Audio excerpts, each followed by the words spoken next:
أعوذ بالله من الشيطان الرجيم. بسم الله الرحمن الرحيم.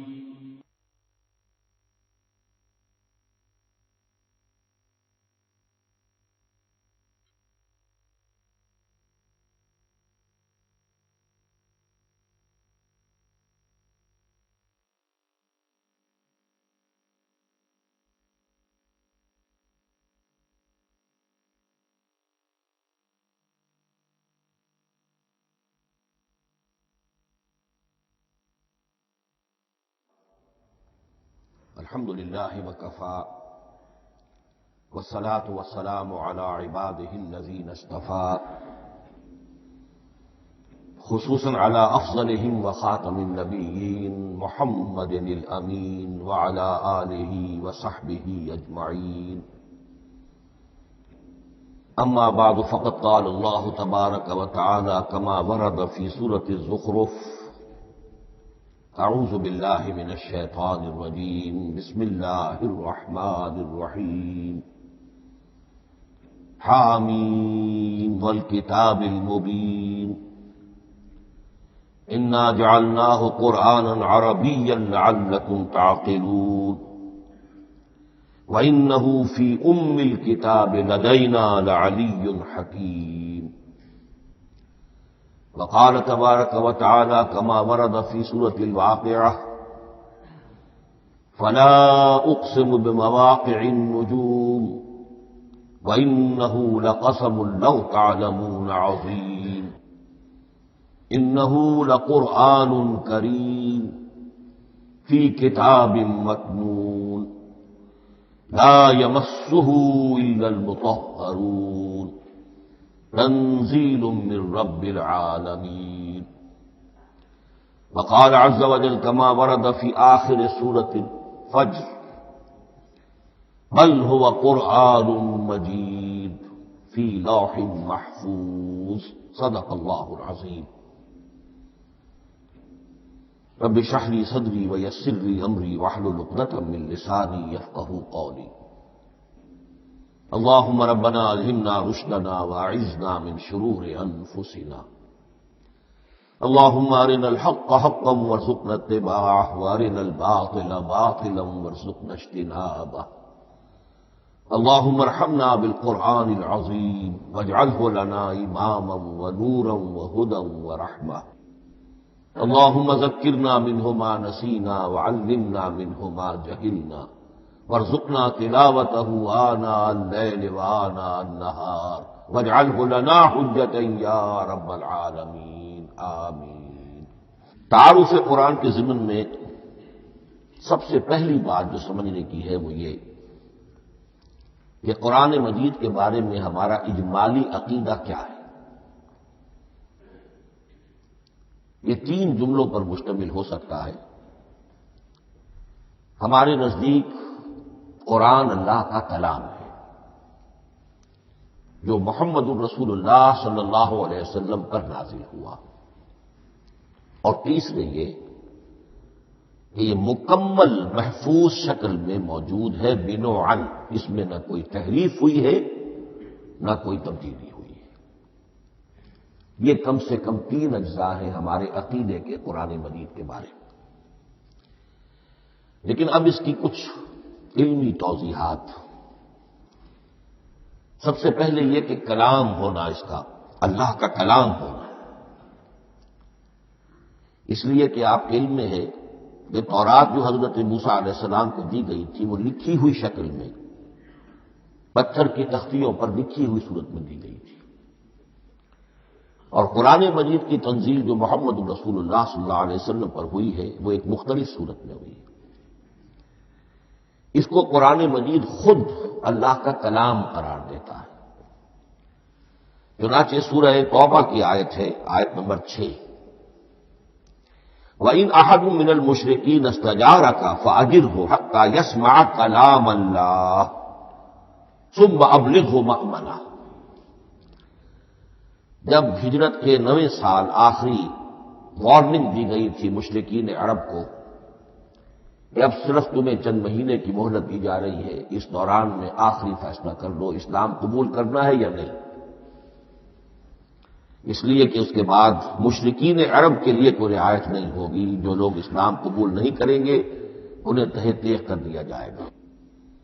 فَإِذَا انْسَلَخَ الْأَشْهُرُ الْحُرُمُ فَاقْتُلُوا الْمُشْرِكِينَ حَيْثُ وَجَدتُّمُوهُمْ، جب یہ مہلت ختم ہو جائے تو ان مشرکین کا قتل عام کرو۔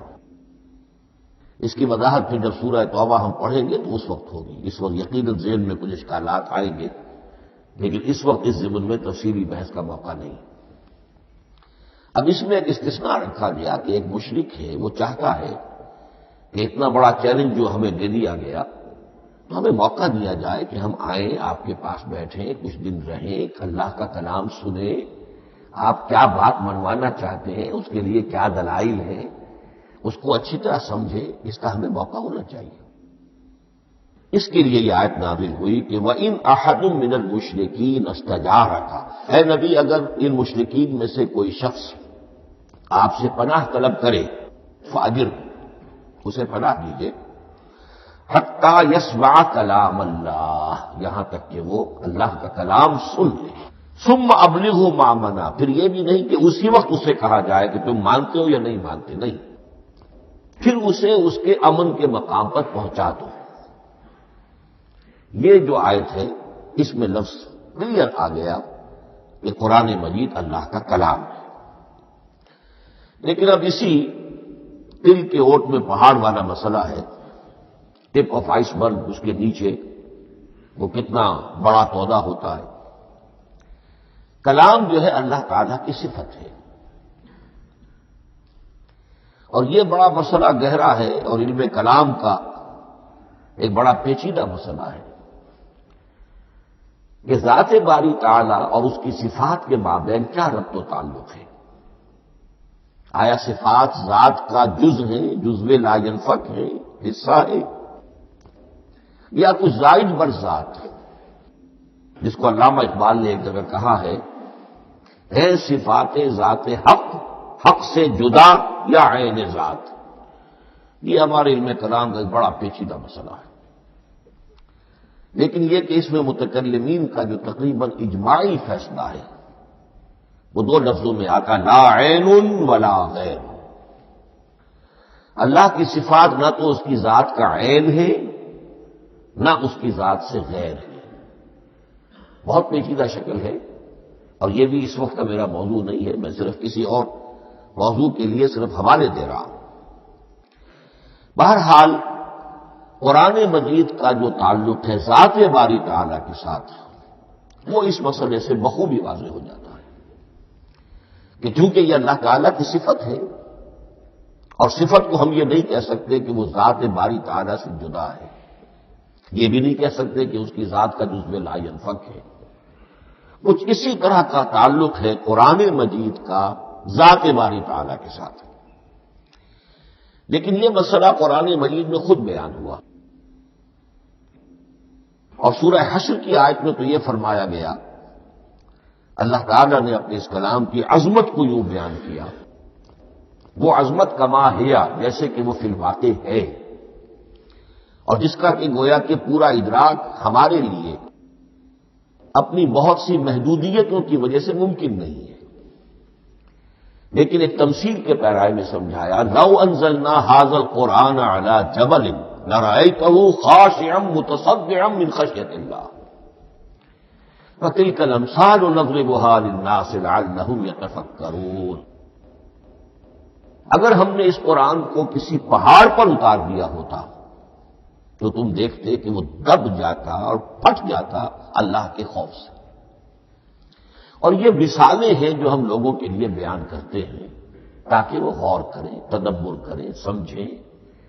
ما لا یدرک کلہ لا یترک کلہ، اگرچہ بتمام و کمال عظمت قرآن کا فہم ان کے لیے ممکن نہیں ہے، لیکن کسی درجے میں تو کچھ انعکاس اس کا ہو جائے، کچھ اندازہ ہو جائے، انسان اپنی ذہنی سطح کے اعتبار سے، اس کی مناسبت سے کسی درجے میں عظمت قرآن کا اندازہ کر لے، تو اللہ تعالیٰ کے ان الفاظ کو سامنے رکھے، لو انزلنا هذا القرآن على جبل لرأيته خاشعا متصدعا من خشیۃ اللہ۔ اب اس آیت کو سمجھنے کے لیے سورہ اعراف کی آیت نمبر 143 کو سمجھنا ہوگا، اسی اصول کے تحت کہ القرآن یفسر بعضہ بعضا، قرآن کا ایک حصہ دوسرے حصے کی تشریح کرتا ہے۔ وہاں یہ واقعہ بیان ہوا ہے کہ حضرت موسیٰ علیہ السلام کو جب اللہ تعالیٰ نے کوہ طور پر طلب فرمایا 30 راتوں کے لیے، جس میں بعد میں 10 کا اضافہ کر کے وہ ایک 40 رات کا ایک کورس بنا، دن رات، اس موقع پر جو مخاطبہ الہی، مکالمہ الہی سے مشرف ہوئے حضرت موسیٰ علیہ السلام، تو ان کی آتش شوق بھڑکی اور انہوں نے بڑی جرت کر کے یہ درخواست کر دی، رب ارنی انظر الیک، پروردگار مجھے اپنا دیدار بھی عطا فرما، مجھے موقع عنایت فرما، میں تجھے دیکھ سکوں۔ یہ ان کی وہ آتش شوق کا مسئلہ ہے۔ لیکن جواب کیا ملا؟ لن ترانی، تو مجھے ہرگز نہیں دیکھ سکتے، ولکن انظر الی الجبل فإن استقر مکانہ فسوف ترانی۔ لیکن ظاہر بات ہے کہ حضرت موسیٰ علیہ السلام کو بات سمجھانے کے لیے کچھ مشاہدہ بھی کرانا تھا۔ فرمایا تم مجھے نہیں دیکھ سکتے، البتہ اس سامنے کے پہاڑ پر نگاہ جماؤ، ہم اس پر اپنی ایک تجلی ڈالیں گے۔ یہ اگلی الفاظ کے اندر وضاحت ہے، میں یہاں پہلے سے بیان کر رہا ہوں سمجھانے کے لیے۔ اگر وہ پہاڑ ہماری اس تجلی کو، تجلی کسے کہتے ہیں؟ جلا، روشنی، تو اللہ تعالیٰ کی طرف سے وہ خاص اس کے نور کا جب پرتو ہوتا ہے کسی شے پر تو وہ اس کی تجلی ہے۔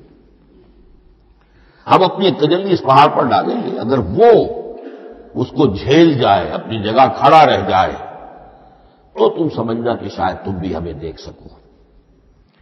فلما تجلی ربہ للجبل، اب یہاں وہ لفظ آ گیا، جب اللہ نے تجلی اپنی پہاڑ پر ڈالی، جعلہ دکا وخر موسیٰ صعقا، وہ پہاڑ ریزہ ریزہ ہو گیا اور حضرت موسیٰ بے ہوش ہو کر گر گئے۔ اب یہ بے ہوش ہو کر گر جانا، جبکہ وہ تجلی براہ راست بھی نہیں ہے، بالواسطہ ہے۔ مشاہدہ جو کر رہے حضرت موسیٰ وہ بالواسطہ ہے، تجلی پہاڑ پر ہے، لیکن یہ کہ اس کا بھی بالواسطہ اس کا جو ہوا ہے، اس کی جو تاثیر ہوئی حضرت موسیٰ علیہ السلام پر کہ وہ اس کی تاب نہ لا سکے اور بے ہوش ہو کر گر گئے۔ یہاں سے یہ بات سمجھ میں آتی ہے کہ یہ تجلی یہ ذات باری تعالیٰ تھی جس نے کوہ طور کو جلا کر بھسم کر دیا یا ٹکڑے ٹکڑے کر دیا، ریزہ ریزہ کر دیا۔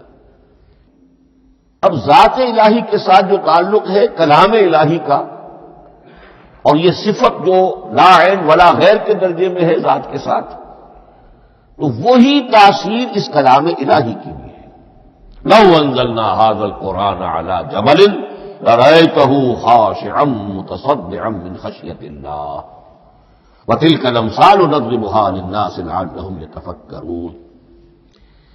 اس حقیقت کو اس دور میں میں اپنے مطالعے کی محدودیت کا اعتراف کرتے ہوئے عرض کر رہا ہوں کہ میرے نزدیک جس قدر پرشکوہ انداز میں علامہ اقبال نے بیان کیا ہے اسی کیفیت کو، وہ شاید اس کی کوئی مثال نہ مل سکے۔ فاش گویم آنچ در دل مزمرست، یہ کتابیں نیست چیزیں دیگرست، میں صاف ہی کہہ دیتا ہوں جو میرے دل میں چھپی ہوئی بات ہے۔ فاش گویم آنچ در دل مزمرست، یہ کتابیں نیست، اس قرآن کو کتاب نہ سمجھنا، یہ کچھ اور شے ہے، چیزیں دیگر است۔ اب وہ چیزیں دیگر کیا ہے؟ وہی جو میں نے عرض کیا، ذات باری تعالیٰ اور کلام کا صفت باری تعالیٰ ہونا، اس کے بنا پر جو مناسبت ہے، جو قرب ہے، جو مشابہت ہے۔ مثل حق پنہاؤ ہم پیداستو، زندہ و پائندہ و گویاستو۔ اس کلام میں اللہ تعالیٰ کی ساری صفات کا انعکاس موجود ہے۔ یہ بات ویسے بھی سمجھ میں آتی ہے، کوئی شخص ذرا گفتگو کرے، چند جملے جب وہ ادا کرے گا اپنی زبان سے تو معلوم ہو جائے گا کہ اس کے فہم کا، اس کی دانش کا، اس کے مطالعے کا حدود اربع کیا ہے اور اس کے ذہن کی سطح کیا، سمجھ میں آ جائے گی بات۔ اس لیے کہ کلام جو ہے وہ متکلم کی پوری شخصیت کی عکاسی کر رہا ہو. کانچ بازی رانگ پایا، چند جملے کسی نے کہا، پتا چل گیا کہ یہ کس سطح کے آدمی ہیں، علمی اعتبار سے، معلوماتی اعتبار سے، تہذیبی اعتبار سے، کلچرڈ ہیں یا نہیں ہیں. یہ ساری باتیں چند جملوں میں واضح ہو جائیں گی. تو اللہ تعالیٰ کی بھی جملہ صفات کا عکس اس قرآن میں موجود ہے. ان میں سے جن چند چیزوں کا ذکر علامہ نے شعر میں کیا، وہ جو سورہ حدید کی آیت ہے، هو الاول والآخر والظاہر والباطن. اللہ الظاہر بھی ہے، الباطن بھی ہے. اتنا ظاہر کہ اس سے زیادہ ظاہر کوئی شے نہیں، اور اتنا باطن کہ اس سے زیادہ چھپی ہوئی کوئی شے نہیں. اسی لیے حضور سے جو منقول ہیں الفاظ کہ پروردگار انت الظاہر فلیس فوقک شیء وانت الباطن فلیس دونک شیء. یہی کیفیت قرآن کی ہے. مثل حق پنہاں و ہم پیداستو، پنہاں بھی ہے، ظاہر بھی ہے، جیسے ذات باری تعالی. اور جیسے اللہ تعالی کی شان ہے جو آیت الکرسی کے شروع میں آئی، الحی القیوم. مثل حق پنہاں و ہم پیداستو، زندہ ہو پائندہ ہو گویاستو. یہ قرآن جو ہے اللہ تعالی کی صفات کا ایک عکس اپنے اندر رکھتا ہے.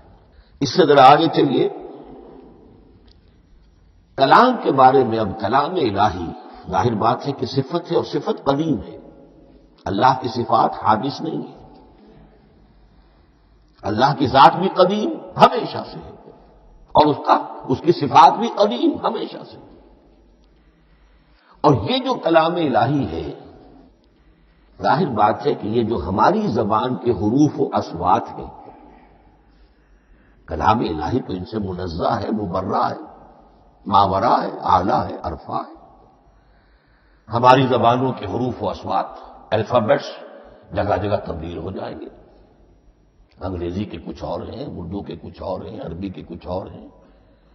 کلام الہی ان تمام سے آگاہ، عرفہ، منزہ اور مبرہ ہے. یہ کلام الہی جب بھی نازل ہوا ہے، ظاہر بات ہے حضرت موسیٰ پر اگر کتاب اتاری گئی وہ بھی علم الہی سے آئی، لیکن وہ عبرانی زبان میں آئی. حضرت عیسیٰ علیہ السلام پر انجیل اتاری گئی، ہم یقین سے نہیں کہہ سکتے، دو میں سے کسی ایک زبان میں اتاری گئی ہوگی، یا عبرانی ہوگی، اس لیے کہ شام کے جس علاقے میں، فلسطین کے جس علاقے میں ان کی پیدائش ہوئی اور جہاں وہ دعوت و تبلیغ کے لیے گھومتے رہے، اس کے عوام کی زبان تھی آرامی، اور خواص کی زبان تھی عبرانی، ہیبریو. تو یا تو وہ بھی تورات کی طرح عبرانی ہی میں نازل ہوئی تھی، یا آرامی میں ہوگی. لیکن اب کوئی نسخہ نہ ہیبریو کا، کوئی قدیم نسخہ دنیا میں موجود ہے، نہ آرامی کا. جو سب سے پرانا نسخہ ملتا ہے انجیل کا، وہ اس کا ترجمہ ہے، لیٹن زبان کا ترجمہ ہے یا گریک ترجمہ ہے، اصل کوئی نہیں. بہرحال جب وہ کلام الہی محمد رسول اللہ پر نازل ہوا، اب اس نے حروف و اصوات کا وہ جامہ پہنا کہ جو عربی زبان کے ہیں.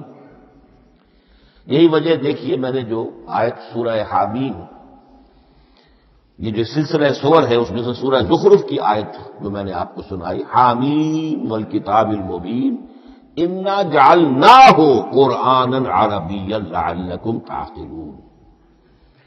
ہم نے بنا دیا ہے اپنے اس کلام کو قرآن عربی، اس کو عربی حروف و اصوات کا جامہ ہم نے پہنا دیا ہے. انا جعلناہ قرآنا عربیا لعلکم تعقلون، کہ چونکہ مخاطب اول جو قوم تھی امیین، ان کی زبان عربی تھی، لعلکم تعقلون، تاکہ تم اس کو سمجھ سکو. اب اس سے آگے چلیے. اصل قرآن مجید کے 3 مقامات سے معلوم ہوتا ہے. اصل قرآن اللہ کے پاس ہے. یہ قرآن جو ہمارے پاس ہے، مصحف عثمان رضی اللہ تعالی عنہ، یہ اس قرآن کی مصدقہ نقل ہے. اصل قرآن کہاں ہے؟ ایک جگہ فرمایا بل ہوا قرآن مجید فی لوح محفوظ، لوح محفوظ میں ہے، اصل قرآن میں ہے۔ اسی طریقے سے اسی سورہ زخرف کی اگلی آیت کیا ہے؟ ہم نے اسے عربی قرآن بنا کر اتارا، لیکن اصل قرآن کیا ہے؟ وَإِنَّهُ فِي أُمِّ الْكِتَابِ لَدَيْنَا لَعَلِيٌّ حَكِيمٌ، حقیقت میں تو یہ ام الکتاب میں ہے جو ہمارے پاس ہے، اور علی ہے بہت بلند، حکیم بڑی حکمت والا، یا محکم مضبوط، حکیم کے دونوں معنی ہیں۔ استحکام بھی اسی ہے کاف اور میم کے مادے سے بنا ہے، کسی شے کا پختہ ہو جانا، مضبوط ہو جانا، اور عقل کی پختگی وہ حکمت ہے، وہ دانائی ہے۔ اس اعتبار سے نوٹ کیجئے اصل قرآن کہاں ہے؟ لوح محفوظ میں۔ اصل قرآن کہاں ہے؟ ام الکتاب میں۔ اسی کو کہا گیا ہے ایک اور مقام پر فی صحف مکرمۃ مرفوعۃ مطہرۃ بأیدی سفرۃ کرام بررہ۔ یہ قرآن، اصل قرآن تو بڑے صحیفوں میں، ان صحیفوں میں ہے، ان صفحات میں ہے، ان اوراق میں ہے، جس کی شان کیا ہے؟ مکرمۃ، ان کی انتہائی تعظیم کی جاتی ہے، مطہرۃ، نہایت پاک صحیفے، فی صحف مکرمۃ مرفوعۃ، بلند و بالا، مطہرۃ بأیدی سفرۃ کرام بررہ، ان فرشتوں کے ہاتھ میں جو بہت باعزت، بہت اونچے درجے کے، ان کے ہاتھوں میں ہے۔ وہ لوگ ہیں کہ جو جن کی تحویل میں ہے یہ کلام پاک، فی صحف مکرمۃ مرفوعۃ مطہرۃ بأیدی سفرۃ کرام بررہ۔ اب اسی کو بیان کیا ہے سورہ واقعہ میں، فلا اقسم بمواقع النجوم، تو نہیں، میں قسم کھاتا ہوں ستاروں کے ڈوبنے کی جگہ کی۔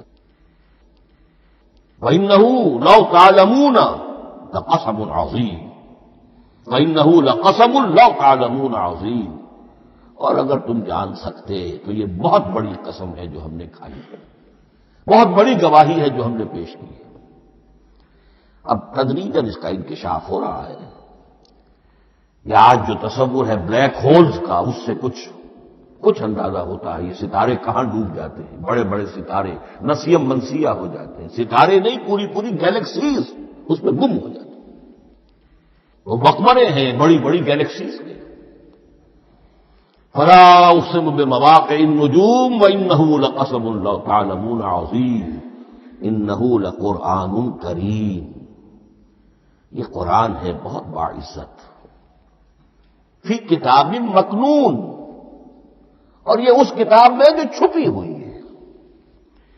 یہ لؤلؤ مکنون کا لفظ آتا ہے قرآن مجید میں، جیسے موتی ہوتے ہیں انہیں چھپا کر رکھا جاتا ہے ڈبیوں میں، مخملی ڈبیوں کے اندر موتیوں کو، اسی طریقے سے فی کتاب مکنون لا یمسہ الا المطہرون، وہ صحیفے بھی بہت مطہرہ تھے اور ان کو چھو نہیں سکتے مگر وہی جو انتہائی پاک ہیں، ملائکہ مقربین، جن کے قریب سے بھی ہو کر معصیت یا گناہ کا کوئی تصور تک نہیں گزر سکتا، وہ ہیں جو اس کو چھوتے ہیں، ان کے ہاتھوں میں ہے، ان کی تحویل میں ہے۔ یہ ہے وہ چیزیں کہ جس سے اندازہ ہوا کہ اصل قرآن کہاں ہے۔ یہ جو ہمارے پاس ہے در حقیقت یہ نقل مطابق اصل ہے، مصدقہ نقل ہے۔ اب اس میں آپ سے عرض کر دوں کہ ایک بہت خوبصورت بات ہمیں جو ملتی ہے، تورات میں جو استثناء، جو صفر استثناء ہے، ڈیوٹرانومی، اس کے 18ویں باب میں 18ویں اور 19ویں آیات جو ہیں اس میں ذکر موجود ہے، میں ان کے لیے انہی کے بھائیوں میں سے تیری مانند ایک نبی برپا کروں گا۔ اللہ تعالیٰ کلام فرما رہے ہیں یہاں حضرت موسیٰ علیہ السلام سے، آج بھی موجود ہے اولڈ ٹیسٹمنٹ، ڈیوٹرانومی، یا کتاب استثناء صفر استثناء اس کا 18واں باب اس کی 18ویں اور 19ویں آیات جب چاہیں جا کر دیکھیں۔ میں ان کے لیے ان کے بھائیوں ہی میں سے تیری مانند ایک رسول اٹھاؤں گا، میں ان کے لیے انہی کے بھائیوں میں سے تیری مانند ایک نبی برپا کروں گا اور اپنا کلام اس کے منہ میں ڈالوں گا، اور جو کچھ میں اس سے کہوں گا وہی وہ ان سے کہے گا۔ یہ ہے جو پیشن گوئی ہے محمد الرسول اللہ صلی اللہ علیہ وسلم کی۔ اور یہاں وہ فرق واضح کر دیا گیا، اے موسیٰ تم سے تو یا تو ہم نے کلام کیا ہے یا تمہیں جو کتاب دی ہے وہ لکھی ہوئی دی ہے، لیکن جو نبی تیری ہی مانند میں برپا کروں گا۔ اب اس میں بھی نوٹ کرنے کی بات ہے کہ حضرت موسیٰ کے مشابہ نبی اکرم صلی اللہ علیہ وسلم کے سوا کوئی نبی نہیں۔ صاحب کتاب وہ بھی تھے، صاحب کتاب محمد بھی ہے، صاحب امت وہ بھی تھے، اور صاحب امت محمد رسول اللہ ہے۔ تیری مانند صاحب شریعت، حضرت عیسیٰ صاحب شریعت نہیں تھے، شریعت موسوی ہی کو نافذ کرنے کے لیے آئے تھے۔ ان کی حیثیت دین موسوی کے مجدد کی تھی، ویسے نبی تھے، اللہ کے فضل و کرم سے نبی تھے، اس میں کوئی شک نہیں، رسول تھے، لیکن یہ کہ ان کے کام کی نوعیت کیا تھی؟ اس لیے کہ کوئی نئی شریعت لے کر نہیں آئے۔ اب بھی انجیل میں الفاظ موجود ہیں، don't think I have come to destroy law, یہ موزائک لا جسے یہ کہتے ہیں شریعت موسوی، وہ تم پر نافذ رہے گی، تم اس کی پابندی کرو گے، کیونکہ صاحب شریعت رسول یا موسیٰ یا محمد صلی اللہ علیہ وسلم علیہ الصلوۃ والسلام۔ تو میں ان کے بھائیوں میں سے، اب بھائی کون ہوں گے؟ بھائی بات ہے بنی اسرائیل، ان کے کزنز کون ہیں؟ بنی اسماعیل۔ بنی اسرائیل تو جو بھی نبی ہے وہ انہی میں سے ہے، ان کے بھائیوں میں سے، تو بھائی تو ہوگا، ان کا کزن ہوگا، اب وہ کون ہے؟ بنی اسماعیل۔ تو ان کے بھائیوں میں سے گویا کہ غیر اسرائیلی جو ان کے قریب ترین قرابت دار ہوں گے وہ بنو اسماعیل ہیں۔ تیرے مانند صاحب شریعت نبی میں برپا کروں گا، لیکن اس پر جو میرا کلام اترے گا وہ کس شکل میں اترے گا؟ میں اپنا کلام اس کے منہ میں ڈالوں گا، اور پھر وہ جو کچھ کہے گا وہ وہی کہے گا جو میں نے کہا ہے۔ اب اس کے حوالے سے ایک بہت اہم بات سمجھ لیجیے، اور قرآن مجید کے دو اہم مقامات کی وضاحت اس سے ہو جائے گی۔ یہ کلام اللہ، قرآن مجید میں اس کو قول جبرائیل بھی کہا گیا ہے۔ کلام اللہ حضرت جبرائیل کے ذریعے سے جب ادا ہوا ہے تو قول جبرائیل ہے، اور پھر جب وہ محمد الرسول اللہ کی زبانی ادا ہوا تو قول رسول ہے، قول محمد ہے صلی اللہ علیہ وسلم۔ یہ قول اللہ بھی ہے، قول جبرائیل بھی ہے، اور قول محمد بھی ہے بیک وقت۔ یہ بات دیکھیے سورۃ تکویر، اذا الشمس کورت، انہ لقول رسول کریم ذی قوۃ عند ذی العرش مکین مطاع ثم امین وما صاحبکم بمجنون۔ یہ یہاں پر حضرت جبرائیل کا ذکر ہو رہا ہے۔ وما ہوا بقول شیطان الرجیم، محمد تک اس قرآن کو لانے والا تو وہ بلند پائے کا فرشتہ ہے، یہ کوئی شیطان رجیم نہیں ہے۔ اس لیے کہ مکے والوں نے کہہ دیا تھا ہو سکتا ہے کوئی بدروح آئی ہو محمد پر، اور اس بدروح نے کوئی الٹی سیدھی بات سکھا دی ہو، نہیں۔ انہ لقول رسول کریم، یہاں رسول کریم کون ہے؟ حضرت جبرائیل۔ انہ لقول رسول کریم ذی قوت عند ذی العرش مکین، بڑی قوت والا اور جس کا بڑا اونچا مقام اور مرتبہ ہے عرش والے کے قریب۔ ذی قوت عند ذی العرش مکین مطاع ثم امین، وہ فرشتوں کے مطاع ہیں، فرشتے ان کی اطاعت کرتے ہیں، فرشتوں کے سردار ہیں، اور پھر ساتھ ہی پورے امین ہیں، جبرائیل امین، یہ ہم لفظ استعمال کرتے ہیں۔ اور اس کے بعد آگے جا کے فرمایا وما ہوا بقول شیطان الرجیم، یہ کسی شیطان رجیم کا قول نہیں ہے۔ اب یہاں اس سورہ تکویر میں قرآن کو قول جبرائیل قرار دیا گیا، لیکن سورۃ الحاقہ میں چلیے اس کے آخر میں آتا ہے انہ لقول رسول کریم وما ہوا بقول شاعر قلیلا ما تؤمنون ولا بقول کاہن قلیلا ما تذکرون تنزیل من رب العالمین۔ یہاں اب رسول کریم سے مراد محمد الرسول اللہ صلی اللہ علیہ وسلم۔ یہ کسی شاعر کا قول نہیں ہے، کسی کاہن کا قول نہیں ہے، یعنی جس کے زبانی یہ قرآن لوگوں کے سامنے آ رہا ہے۔ جبرائیل کا قول ہو کر تو محمد پر نازل ہوا صلی اللہ علیہ وسلم، لیکن اب لوگوں کے سامنے وہ قول محمد بن کر آ رہا ہے۔ انہ لقول رسول کریم وما هو بقول شاعر قلیلا ما تؤمنون ولا بقول کاہن قلیلا ما تذکرون تنزیل من رب العالمین۔ تو قرآن مجید کلام اللہ ہے، پھر وہ قول جبرائیل بنا جب جبرائیل نے آ کر محمد کو سنایا، اور پھر وہ قول محمد بنا جب محمد کی زبان مبارک سے لوگوں نے اسے سنا، اہل عرب نے سنا، اور پھر وہ بات پھیلتی چلی گئی۔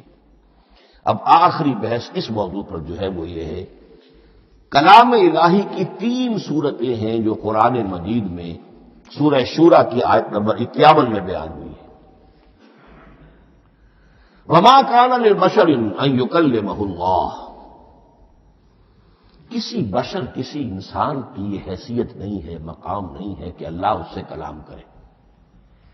یہ نہیں کہا کہ اللہ کے لیے ممکن نہیں ہے، نہیں، اللہ کے لیے تو ہر شے ممکن ہے، لیکن کسی بشر کا یہ مقام نہیں ہے کہ اللہ اس سے کلام کرے۔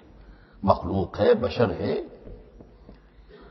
ما كان لبشر ان يكلمه اللہ الا اب 3 شکلیں آئیں، الا وحیا او من وراء حجاب او يرسل رسولا فيوحي باذنه ما يشاء انه علی حکیم۔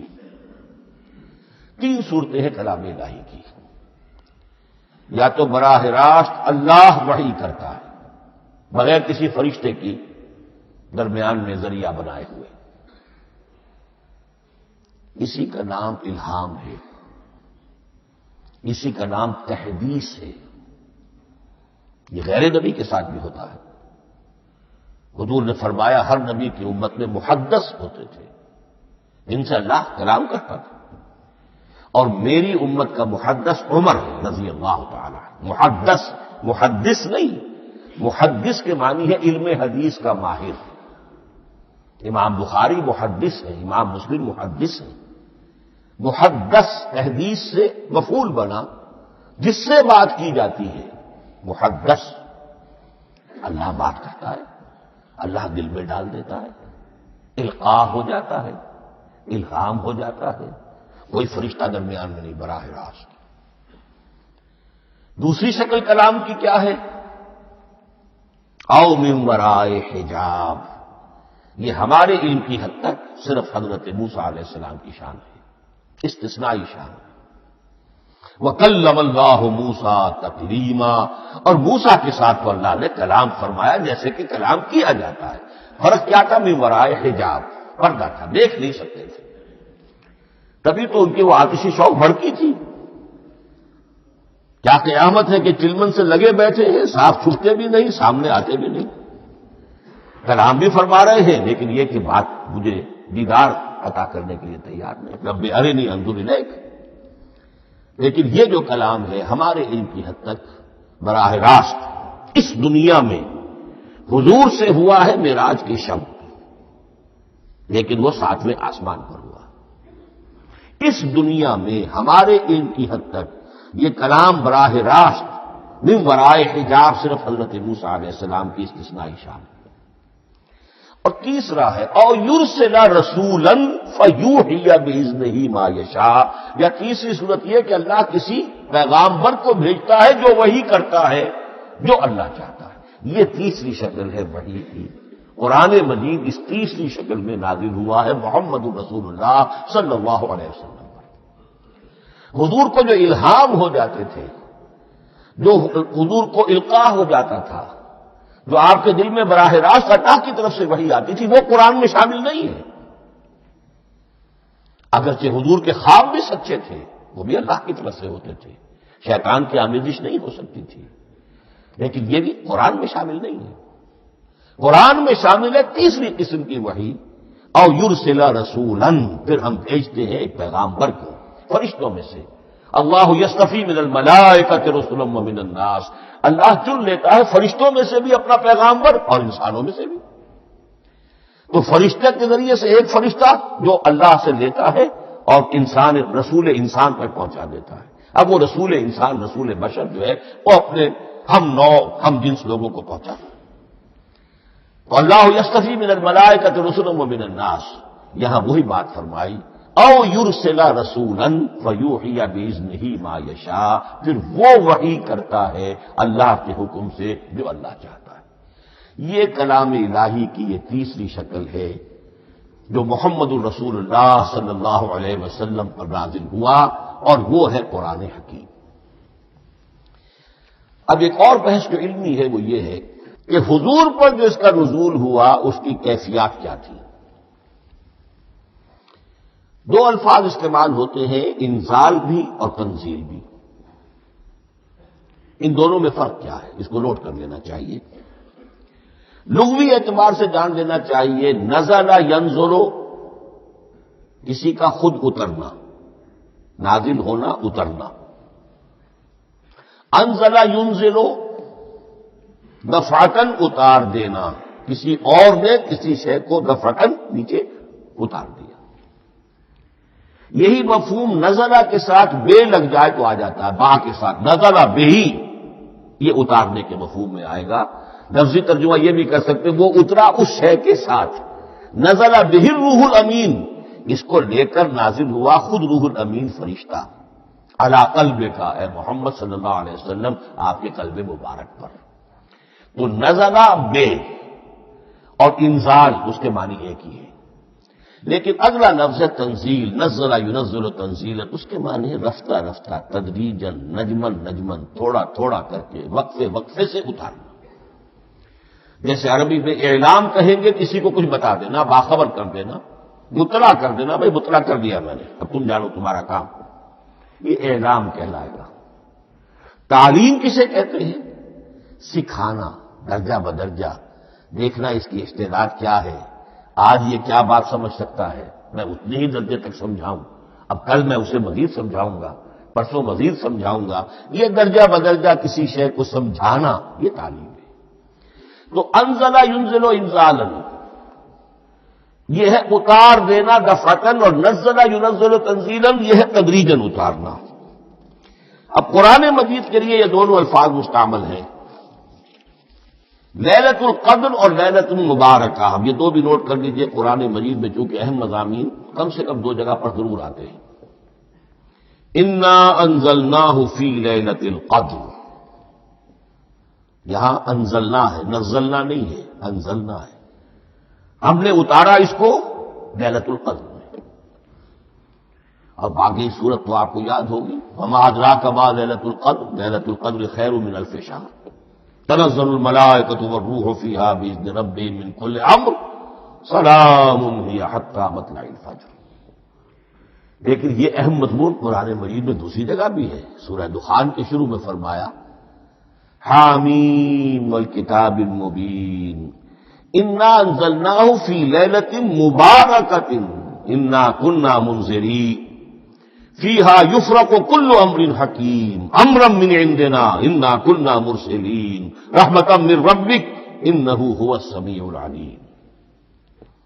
یہ لیلۃ المبارکہ ہے، ایک ہی ہے، لیلۃ القدر اور لیلۃ المبارکہ. ان دونوں کے لیے وہی انزلنا کا لفظ آیا. لیکن یہ کہ سابقہ کتابوں کے اعتبار سے قرآن مجید کا فرق واضح کیا گیا ہے. مثلا سورہ نساء کی آیت نمبر 136 بہت نمایاں ہے، بہت نمایاں ہے. وہاں فرمایا گیا یا ایھا الذین آمنوا آمنوا باللہ ورسولہ والکتاب الذی نزل علی رسولہ والکتاب الذی انزل من قبل. اے ایمان کے دعوے دارو، حقیقتاً ایمان لاؤ، ایسے ایمان لاؤ جیسے ایمان لانے کا حق ہے، اللہ پر بھی اور اس کے رسول پر بھی، اور اس کتاب پر بھی جو اللہ نے اپنے رسول پر نازل فرمائی، اور اس کتاب پر بھی جو اللہ نے پہلے نازل فرمائی.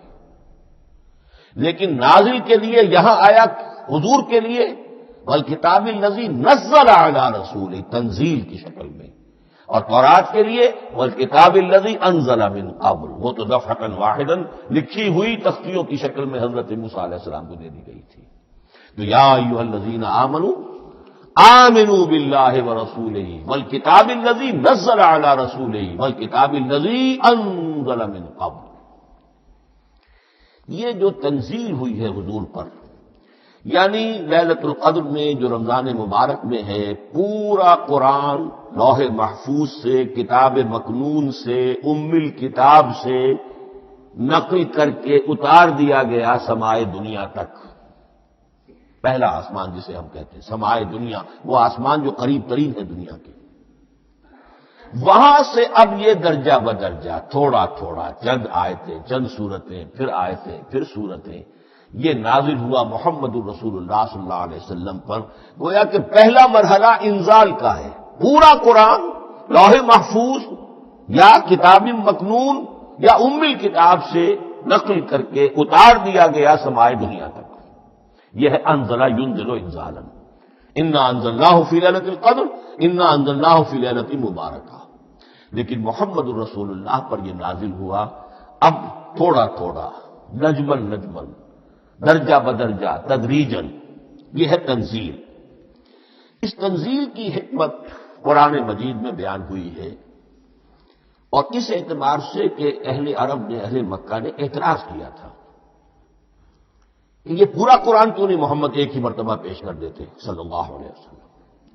اس میں جو چیز مضمر تھی وہ یہ تھی کہ چونکہ یہ حقیقت میں اللہ کا کلام نہیں ہے، یہ محمد کا اپنا کلام ہے، تو کوئی شاعر دنیا میں ایسا نہیں ہے جو ایک دم اپنا پورا دیوان دے دے۔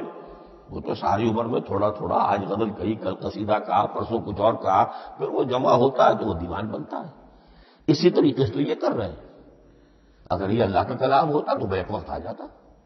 یہ تو ذرا محنت کرتے ہیں، کچھ اس کے اندر اس کو اپنی محنت سے کوشش کر کے کچھ موضوع کرتے ہیں، کلمات، الفاظ، اور اس طریقے سے رفتہ رفتہ لے کر آ رہے ہیں۔ اس لیے ان کا اعتراض نقل ہوا ہے۔ وقال الذين كفروا لولا نزل عليه القرآن جملة واحدة، انہوں نے کیوں نہیں اترا یہ قرآن پورا کا پورا ایک ہی بار؟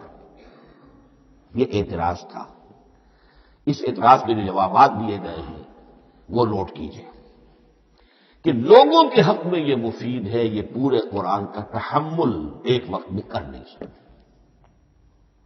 یہ پورا قرآن تو ایک ہی مرتبہ اگر پہاڑ پر بھی اتار دیا جاتا تو وہ پھٹ جاتا، دب جاتا۔ وَقُرْآنًا فَرَقْنَاهُ لِتَقْرَأَهُ عَلَى النَّاسِ عَلَى مُكْثٍ وَنَزَّلْنَاهُ تَنزِيلًا، سورہ بنی اسرائیل آیت 106۔ یہ وہ قرآن ہے جس نے ہم نے جس کو ٹکڑے ٹکڑے کر کے، فرق نہ ہو، فرق توڑ دینا، تھوڑا تھوڑا کر کے ہم نے کر دیا لِتَقْرَأَهُ عَلَى النَّاسِ عَلَى مُكْثٍ، تاکہ آپ اسے پڑھ کر سنائیں لوگوں کو وقفے وقفے سے، تاکہ وہ سہار سکیں، سنبھال سکیں، برداشت کر سکیں۔ وَنَزَّلْنَاهُ تَنزِيلًا، اسی وجہ سے ہم نے اسے نازل کیا ہے بطرز تنزیل، بطرز انزال نہیں، بطرز تنزیل۔ وَقُرْآنًا فَرَقْنَاهُ لِتَقْرَأَهُ عَلَى النَّاسِ عَلَى مُكْثٍ وَنَزَّلْنَاهُ تَنزِيلًا۔ ایک حکمت تو ہو گئی عوام کے لیے، ایک حکمت خود رسول کے لیے صلی اللہ علیہ وسلم۔ كَذَلِكَ لِنُثَبِّتَ بِهِ فُؤَادَكَ وَرَتَّلْنَاهُ تَرْتِيلًا۔ اب ذرا نوٹ کیجئے، قلب محمدی کے لیے بھی اس پورے کلام کا ایک دم سہار آسان کام نہیں تھا۔ یہ اس لیے، یہ اسی سورہ الفرقان کی جو آیت کا میں نے ایک حصہ آپ کو سنا دیا تھا، اسی کے اندر اس کا جواب آیا، اسی آیت میں، آیت نمبر 32 ہے یہ سورہ فرقان کی۔ وقال الذين كفروا لولا نزل عليه القرآن جملة واحدة، یہ اعتراض ہے۔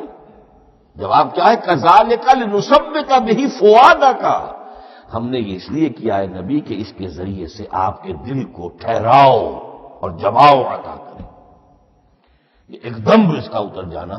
انا سنلقی علیک قولا ثقیلا، بڑا بھاری بوجھ ہے، ناقابل برداشت ہے، تاکہ رفتہ رفتہ آپ کا دل، اس کے اندر تقویت بڑھتی چلی جائے، اس کے اندر اور اس کا تحمل جو ہے اس کی صلاحیت بڑھتی چلی جائے۔ كذلك لنثبت به فؤادك ورتلناه ترتیلا، اسی لیے ہم نے تھوڑا تھوڑا کر کے نازل کیا ہے۔ ولا یاتونک بمثل الا جئناک بالحق واحسن تفسیرا، ساتھ ہی فرمایا کہ یہ لوگ جو بھی اعتراض کریں گے ہم اس کا جواب بھی اور بہترین تعویل بھی آپ کو دے دیں گے۔ اب اگلی بحث یہ ہے یہ قرآن کب اور کہاں نازل ہوا۔ یہ عام معلوماتی شے ہے، اس میں کوئی پیچیدگی نہیں ہے، لیکن اس کی اہمیت ہے بہت ضروری ہے، وہ میں انشاءاللہ اگلی بحث میں جبکہ قرآن کے سمجھنے کے جو اصول ہیں ان کو بیان کروں گا تو وضاحت سے بات آئے گی۔ یہ کہ یہ عام معلوماتی ایک ہمارے ذہن میں خاکہ رہنا چاہیے، زمان و مکان کا کیا رشتہ ہے قرآن کے ساتھ۔ قرآن نازل کب ہوا؟ ہمارا چونکہ عام طور پر جو معمول ہے، ہم تو جو کرسچین ایرا ہے اس کے حوالے سے ہمارے ذہن کے اندر سارا حساب کتاب ہے، تو سن 610 عیسوی سے لے کر 632 عیسوی تک شمسی حساب سے 22 سالوں میں قرآن نازل ہوا ہے۔ 571 حضور کی ولادت کا سال ہے، 571 عیسوی۔ 610 میں آپ 39 سال کے ہوئے، لیکن قمری حساب سے 40 کے ہو چکے۔ 610 میں قرآن کی تنزیل شروع ہوئی اور 632 میں آپ کا انتقال ہوا۔ 22 برس زمانی اعتبار سے نقشہ ذہن میں رکھیے، اور اسے ہم اگر دوسرے حساب سے کہیں گے تو عام الفیل، وہ جو ابرہہ آیا تھا بیت اللہ کو ڈھانے کے لیے، وہ سال عربوں میں بہت مشہور ہو گیا تھا، اور وہی سال حضور کی ولادت کا ہے۔ تو عام الفیل ہی میں حضور کی ولادت ہوئی، لہذا 40 عام الفیل میں قرآن مجید کا نزول شروع ہوا، اور 11 ہجری تک یہ 23 برس بنتے ہیں قمری حساب سے۔ ایک رائے یہ بھی ہے کہ قرآن کا نزول 20 برس میں ہوا ہے، اور اس میں وضاحت یہ ہے کہ پہلے 3 سال اللہ تعالی نے ایک فرشتے کو حضرت اسرافیل علیہ السلام کو مامور کیا تھا حضور کی تعلیم پر۔ دنیاوی اعتبار سے حضور نے کوئی تعلیم حاصل نہیں کی، آپ امی تھے، آپ نے دنیاوی اعتبار سے کسی کے سامنے زانو تلمس طے نہیں کیا، کہیں کوئی تعلیم حاصل نہیں کی، کہیں کوئی تحصیل علم نہیں کی، لیکن اللہ تعالیٰ نے علمہ شدید القوا، اللہ تعالیٰ نے جو کچھ انہیں سکھایا ہے، جو علم انہیں عطا کیا ہے، تو ایک روایت یہ ہے کہ 3 برس تک، اور اس کے بعد پھر قرآن نازل ہونا شروع ہوا تو 20 برس تک قرآن نازل ہوا۔ لیکن وہ لوگ بھی مانتے ہیں کہ سورہ علق کی آیتیں نازل ہو چکی تھی، پھر 3 برس کا وقفہ ہے۔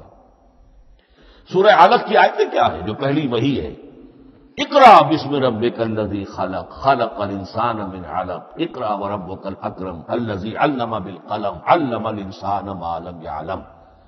گویا کہ بسم اللہ ہو رہی ہے محمد الرسول اللہ صلی اللہ علیہ وسلم کی تعلیم کی، اور جن گھرانوں میں یہ رواج ابھی تک چل رہا ہو، بسم اللہ بچوں کی کراتے ہیں، ایک تقریب کی شکل میں منعقد کرتے ہیں، ہمارے ہاں یہ رواج تھا، اب ہم چھوڑ چکے ہیں، کہ جو تقریب بھی حضور کی اور صحابہ کی زندگیوں سے ثابت نہ ہو، ہمیں کوشش کرنی چاہیے کہ ان تقریبات کا سلسلہ منقطع کریں۔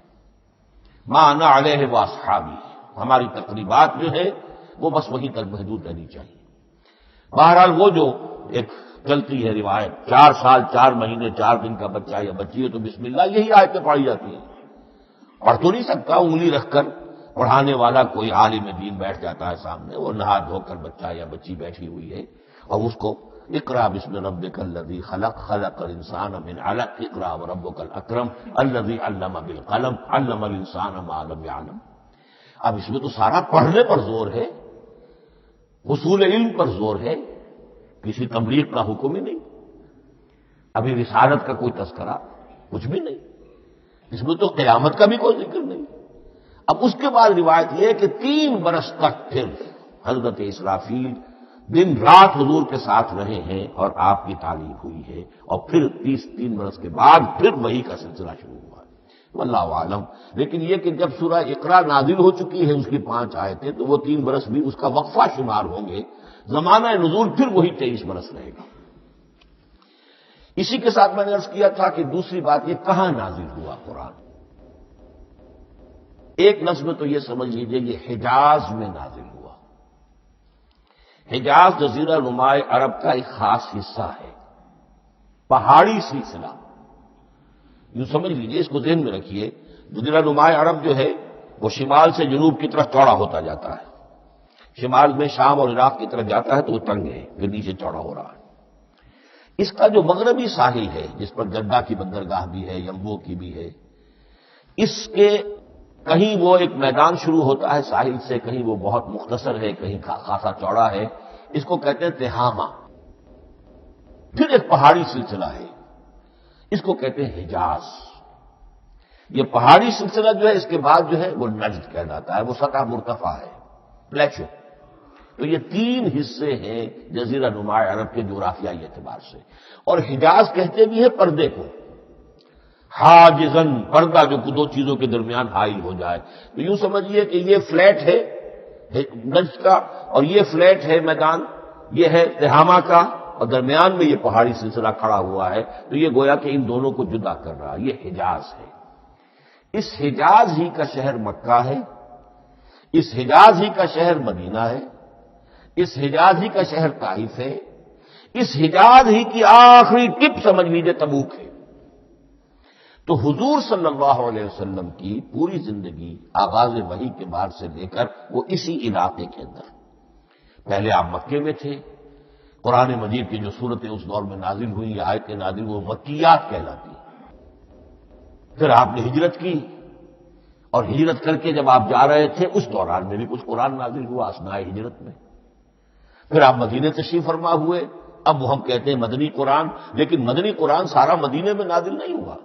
آپ کبھی جا رہے کسی مہم پر، کسی جنگ کے لیے، غزوہ بدر کے لیے آ گئے ہیں، تو وہاں جو آیاتیں نازل ہو رہی ہیں وہ مدینے میں تو نہیں ہو رہی۔ براڈ تقسیم تو یہی ہے، مکی مدنی۔ ہجرت سے قبل جو کچھ نازل ہوا وہ مکی، ہجرت کے بعد جو کچھ نازل ہوا وہ مدنی۔ لیکن صرف مدنی کہنا صحیح نہیں ہے۔ اثناء سفر تبوک، اتنا طویل سفر ہے آپ کا، اس کے دوران آتے جاتے قرآن نازل ہوتا رہا۔ لیکن یہ بات نوٹ کر لیجئے کہ پورا قرآن حجاز ہی میں نازل ہوا ہے۔ یہ تمام شہر، یہ تمام علاقہ حجاز کہلاتا ہے۔ ایک اور بحث جو ہم اسی اپنی پہلی نشست میں مکمل انشاءاللہ کر لیں گے، وہ ہے محفوظیت قرآن کی بحث۔ میں نے عرض کیا تھا کہ تین چیزوں پر ہمارا عقیدہ مشتمل ہے۔ یہ اللہ کا کلام ہے، نمبر ایک، نازل ہوا محمد الرسول اللہ پر صلی اللہ علیہ وسلم، اسی لیے ہم نے کلام سے متعلق کچھ مباحث علمی گہرائی میں اتر کر وہ سمجھے، حضور پر اس کے نزول، انزال اور تنزیل کے مختلف مراحل کو سمجھا۔ اب اس کی محفوظیت کے اعتبار سے واقعہ یہ ہے، یہ واحد کتاب ہے پوری دنیا میں، واحد کتاب جس کے بارے میں دشمن بھی تسلیم کرتے ہیں، چاہے وہ اسے اللہ کا کلام نہ مانے، لیکن یہ مانتے ہیں کہ بعین ہی وہ شے جو محمد نے اپنی امت کو دی تھی آج بھی امت کے پاس صحیح موجود ہے۔ ظاہر بات ہے اگر تو اسے اللہ کا کلام مانے، وہی مانے، تب تو مسلمان ہی ہو گئے۔ وہ تو یہی کہتے ہیں کہ بہرحال محمد نے چاہے خود لکھا، تصنیف کیا، جو بھی کچھ کیا، اس کو چھوڑ دیجئے، لیکن جو شے محمد نے اپنی امت کو دی تھی صلی اللہ علیہ وسلم، بعین ہی وہ شے موجود ہے۔ تو یہ محفوظیت قرآن کی جو ہے، جبکہ کوئی اور دنیا کی کتاب اس کی مدعی ہی نہیں، تورات والوں کا سرے سے یہ دعویٰ ہی نہیں ہے۔ وہ تورات تو گم ہو گئی تھی نبوکدنضر کے حملے کے وقت، اس کے بعد سے دنیا میں تورات کا وجود نہیں ہے، اور پھر 100 برس کے بعد اپنی یادداشتوں سے مرتب کی ہے یہ تورات جو آج ہمارے سامنے ہے۔ انجیل کا جیسا کہ میں عرض کر چکا ہوں، کوئی نسخہ جو ہے نہ عبرانی کا موجود ہے نہ آرامی زبان کا ہے۔